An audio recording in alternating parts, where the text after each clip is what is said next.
Crônicas do Amanhecer, por Feijão, Centro Espírita Allan Kardec.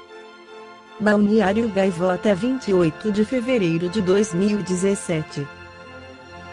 Não é 1984, mas parece, parte 2.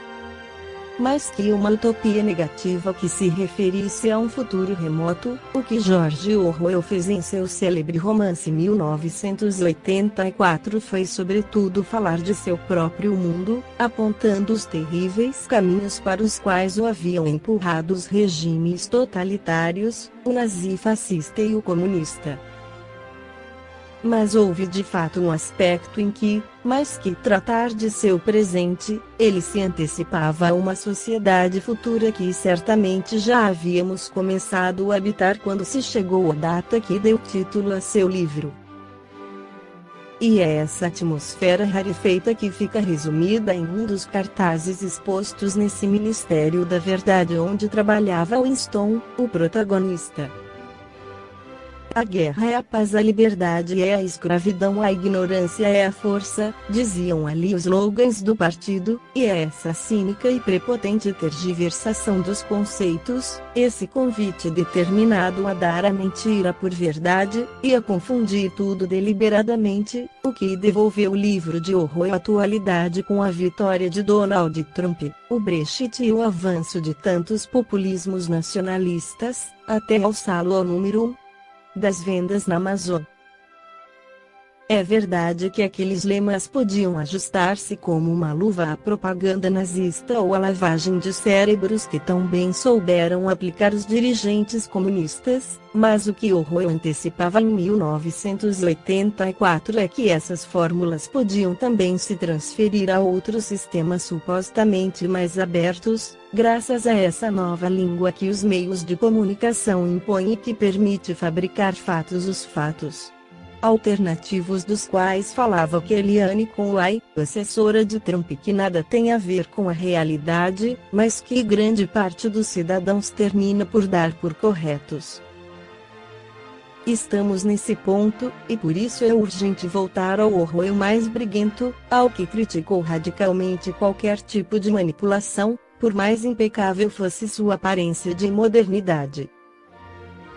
No livro A Marca da Besta, o espírito Ângelo Inácio, pela psicografia de Robson Pinheiro, o espírito Júlio Verne responde à pergunta de Ângelo Inácio: mas se a mídia pode tanto assim, ou seja, se tem toda essa força, por que os espíritos superiores não assumem seus veículos com o intuito de irradiar a mensagem cristã ou espiritual para a humanidade?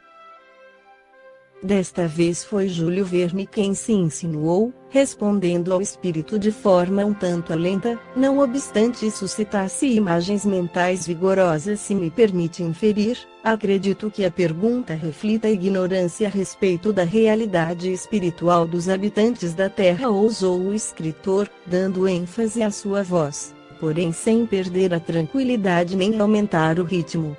Nós não estamos radicados num planeta de vivências superiores, tampouco somos ainda espíritos tão poderosos, esclarecidos, evoluídos ou espiritualizados que tenhamos, a nosso alcance, tudo aquilo que desejamos ou julgamos ser o ideal.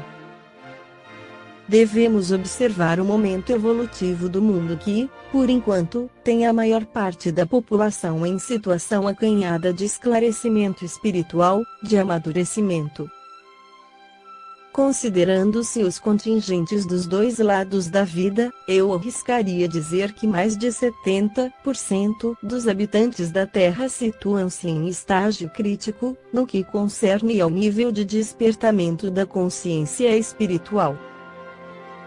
Tendo em vista essa realidade, nada promissora, temos pela frente muito trabalho a fazer, muitas sementes a serem lançadas e muito solo a ser regado, pelo menos por todo este restante de milênio, antes que o panorama do mundo seja favorável ou receptivo à atuação mais direta dos benfeitores da humanidade.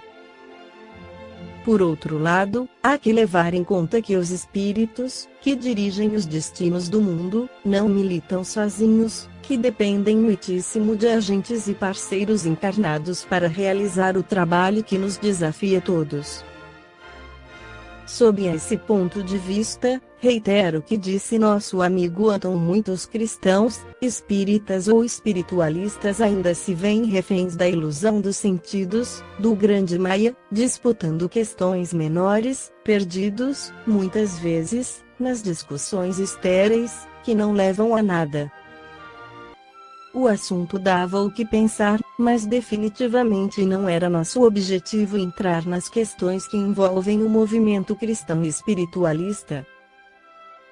Mesmo assim, Jules Verne conclui o seu pensamento até que aqueles que dizem representar o Cristo e as forças soberanas da vida acordem para a verdadeira dimensão do trabalho proposto, que exige a união de todos os agentes do bem, até que amadureçam o suficiente para perceber que a obra, da qual fazem parte, não pertence a este ou aquele mentor, a este ou aquele centro espírita ou agremiação religiosa. Temos de atuar contemplando as limitações impostas pela morosidade deste período de despertar da consciência cósmica. Nossos agentes, médiuns, oradores e divulgadores da mensagem de esclarecimento do Espírito Verdade, por exemplo, ainda se entretêm cultivando disputas entre si, ao invés de unirem forças em prol de conquistas mais ambiciosas ou produtivas, que só se podem atingir somando-se esforços, dando-se as mãos apesar das diferenças. Quando alguém se aventura a tocar em determinado ponto mais sensível ou controverso acerca de suas atividades, a discussão descamba para a esfera pessoal e, de repente, adjetivos e acusações partem de cá e de lá, criando um clima delicado, que resulta no afastamento uns dos outros. Verne continuou suas observações, como alguém que vê a situação de fora, sem intrometer-se nas questões internas do movimento espírita, tecendo críticas sobre alguns comportamentos, dotadas de propósito elevado. Dessa forma, cada agente nosso, no plano físico, acaba atuando isoladamente, sozinho, com seu agrupamento de entusiastas ou seguidores, em vez de se unir a outros, em favor do coletivo. Nesse contexto, notamos que não amadureceram para ver o trabalho e a si mesmos como células de um corpo maior, ao qual todos pertencemos. Frequentemente, gastam precioso tempo ao defender causas e pontos de vista particulares, fomentando melindres e disputas que visam provar que seu mentor e as mensagens vindas através de si são mais corretas doutrinariamente, mais esclarecidas ou mesmo mais relevantes para a conjuntura atual. Falham ao perceber que a verdade reside na união, na soma de todos os aspectos e nuances complementares, na realidade que vem através de seus companheiros de ideal, e não exclusivamente a parte minúscula, quase ínfima que trazem a lume por meio de suas próprias faculdades. Esta foi a crônica do amanhecer de 28 de fevereiro, por Feijão.